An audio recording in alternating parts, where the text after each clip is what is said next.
आज पाकिस्तान में 3 ऐसी खबरें आई एक दिन में, 3 खबरें ऐसी आई कि रोंगटे खड़े हो जाते हैं इंसान के कि कितने शर्मनाक लोग हो गए हैं हम लोग। तो आज ये एक और वाकया सामने आ गया है फैसलाबाद के अंदर।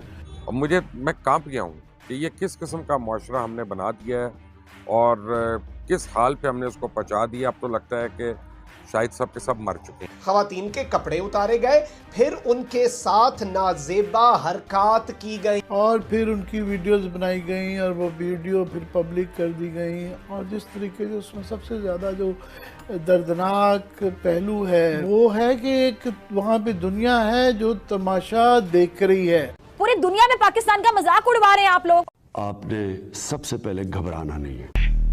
ऐसा लगता है कि पाकिस्तान से अब अच्छी खबरें आना बंद हो गई और मैं कांप गया हूँ कि ये किस किस्म का मुआशरा हमने बना दिया है और किस हाल पे हमने उसको पहुंचा दिया। अब तो लगता है कि शायद सब के सब मर चुके हैं। कम से कम इंसानियत तो मर चुकी है हमारे अंदर से। और अगर किसी को तकलीफ होती है इस बात से तो होए, क्योंकि ये सच है। सब आपको मैं बताऊं कि आज पाकिस्तान में 3 ऐसी खबरें आई एक दिन में, 3 खबरें ऐसी आई कि रोंगटे खड़े हो जाते हैं इंसान के कि कितने शर्मनाक लोग हो गए हैं हम लोग, कितने बेईमाना और हम मगरूर लोग हो चुके हैं। आप ये देखें कि गरूर की भी एक हद होती है और इंतहा होती है। और हमारी हुकूमत, हमारे हुक्मरान, हमारे कानून नाफिज करने वाले इदारे, मैं तो कहता हूँ इन सब के ऊपर तुफ है। इनको डूब के मर जाना चाहिए सारों को। आज मैं आपको जो बात बताने लगा हूँ, और आप देखें कि सबसे पहले अभी तो सानिया सियालकोट की जो है ना वो गर्दिश ही नहीं बैठी, वही उसकी बातें चल रही हैं। हर एक उसकी बातें कर रहा है। आज उसकी मैयत गई थी उस बेचारे की, या कल, और तो अभी तो उसके ऊपर ही बात हो रही है। इससे आप अंदाज़ा लगा लें कि इस मुल्क को ये तब्दीली किस तरह से लेकर बैठ गई है कि अब आपके पास कुछ नहीं। अब सबसे पहले मैं आपको बताता हूँ मिल्लत टाउन फैसलाबाद की कहानी। मिल्लत टाउन फैसलाबाद में क्या हुआ कि 4 बच्चियाँ, 4 लड़कियाँ, 4 हव्वा की बेटियाँ, वो वहाँ पे ये कागज़ चुनने का काम करती हैं, यानी मेहनत मजदूरी करती हैं, इज़्ज़त से अपनी रोटी कमाती हैं। वो भीख नहीं मांगती, वो चोरी नहीं करती, वो इज़्ज़त से अपना काम करती हैं। और उनके साथ आज क्या हुआ कि एक वो दुकान के अंदर, स्टोर के अंदर गई दोपहर को पानी लेने, ठंडा पानी पीने। तो वहाँ पे स्टोर के मालिक ने अपने कुछ लोगों के साथ उनको कैद कर लिए। अब उन्होंने क्या किया कि पहले उनको बरहना करके, उनके कपड़े उतार के उनकी वीडियोस बनाई, उसके बाद उनको बाहर निकाला और उनके ऊपर चोरी का इल्ज़ाम लगा दिया। और उसके बाद उनको बरहना हालत में उनको फिराना शुरू कर दिया लोगों के दरमियान। और कोई एक मर्द का बच्चा नहीं आया, कोई इस मुल्क में, पूरे पंजाब में, फैसलाबाद में कोई टार्जन नहीं पैदा हुआ या कोई गैरतमंद नहीं पैदा हुआ कि जिसने आके कहा होता कि यार तुम कितने जलील हो गए हो, ये हमारी माँ बहनें हैं, हमारी बेटियां हैं, तुम क्या कर रहे हो हरकत। लेकिन वो सारे देखते रहे, वीडियोस बनती रहीं, वीडियोस सोशल मीडिया पे वायरल हो रही हैं। रोकने वाला कोई नहीं है, क्योंकि हमारा पुलिस का निज़ाम, हमारा अदालत का निज़ाम, हमारा हुकूमत के काम जो हैं वो सब उसके बखिए उधड़ चुके हैं। सबको पता है जब ये जाएंगे अदालत में तो वहाँ से बरी हो जाना फिर उनकी मुश्किल है।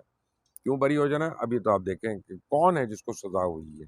इस मुल्क में कितने ख़वातीन के इस्मत दरी के वाक़यात होते हैं। तो प्राइम मिनिस्टर उठ के कह देते हैं डटाई के साथ, मैं बड़े अफसोस से ये बात कह रहा हूँ कि जब लड़कियों को चाहिए कपड़े ही सही पहने, वरना तो लोग ये करेंगे। ये मुझे बताएं प्राइम मिनिस्टर, इन कागज़ चुनने वालों ने कौन से कपड़े पहने हुए थे? ये स्कर्ट्स पहनी हुई थी, मिनी स्कर्ट पहनी हुई थी, टैंक टॉप्स पहने हुए थे, क्या पहना हुआ था कि जिससे किसी की शहवत जाग गई और उन्होंने इल्ज़ाम लगा के वो जज भी बन गए, एग्जीक्यूशनर भी बन गए, और सब कुछ वहाँ पे हो रहा था। और लोगों को देखें कि वो जो हजूम था लोगों का, वो जमा रहा, वीडियोस बनाता रहा, वीडियोस पोस्ट करता रहा, एंजॉय करता रहा, हाथ नहीं किसी ने रोका। मैं तो शर्मिंदा हूं इस दौर का इंसान होकर।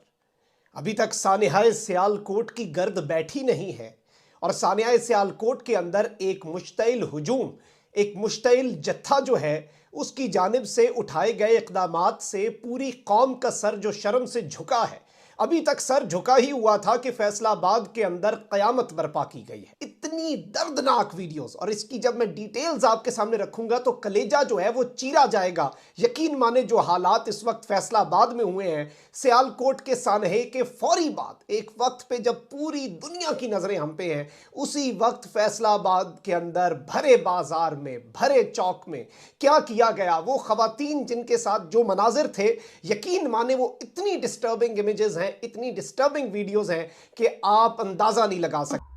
जी, अभी हम श्रीलंका वाले वाक़े की जो ट्रेजेडी है उससे अभी निकल नहीं पाए थे, तो आज ये एक और वाक़या सामने आ गया है फैसलाबाद के अंदर कि ख़वातीन पे चोरी का इल्ज़ाम है और जिस तरीके से उनको स्ट्रिप किया गया, बरना किया गया और जुल्म व तशद्दुद किया गया और फिर उनकी वीडियोस बनाई गई और वो वीडियो फिर पब्लिक कर दी गई, और जिस तरीके से उसमें सबसे ज़्यादा जो दर्दनाक पहलू है इंसान को, वो मिशन ही देखी गई पूरी भी, और वो है कि एक वहाँ पे दुनिया है जो तमाशा देख रही है।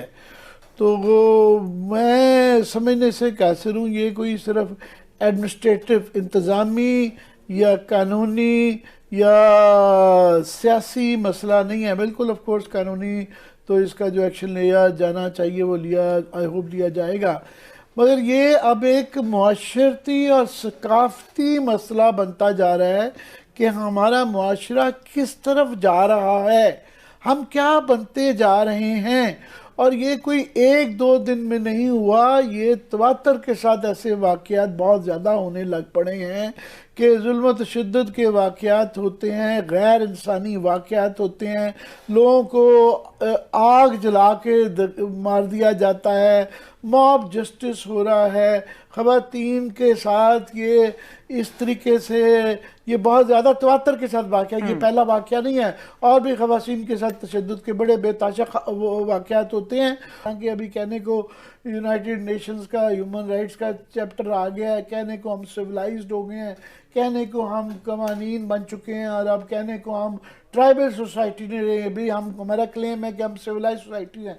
पर जब ये वाक़या इस तरह का होता है तो मुझे नहीं लगता कि हमने वो है, बल्कि मुझे तो लगता है कि जो मेरा बचपन गुजरा, मैं 70s मैंने जो देखी हैं जो है, और वो कट ऑफ डेट देखी है, उसके बाद से बतदरीज हम ज़वाल पजीर हैं, मुआशरती तौर पे टॉलरेंस कम होती जा रही है।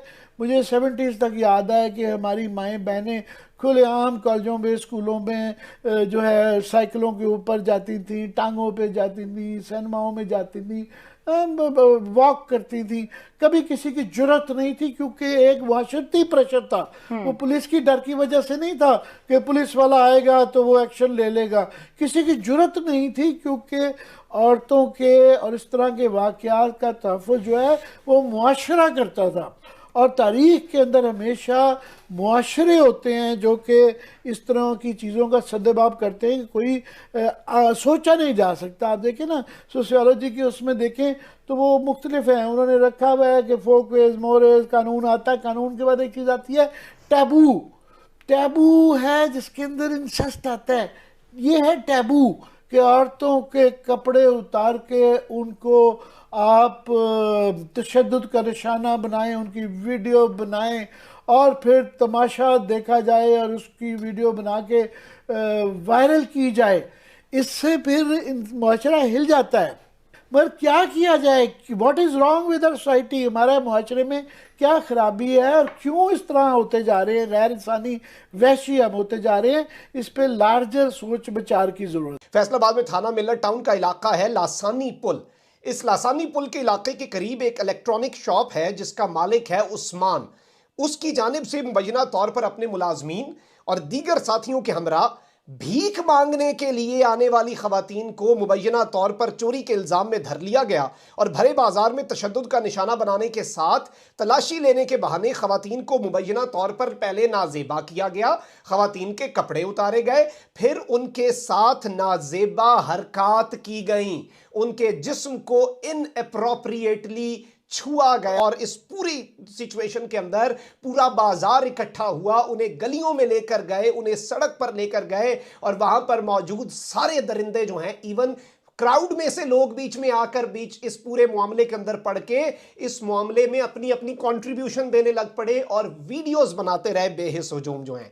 और जराये के मुताबिक मुतलका पुलिस को मुतअद्दिद बार कॉल्स करने के बावजूद पुलिस मौके पर पहुंचकर कार्रवाई करने के बजाय मंजर आम से गायब रही।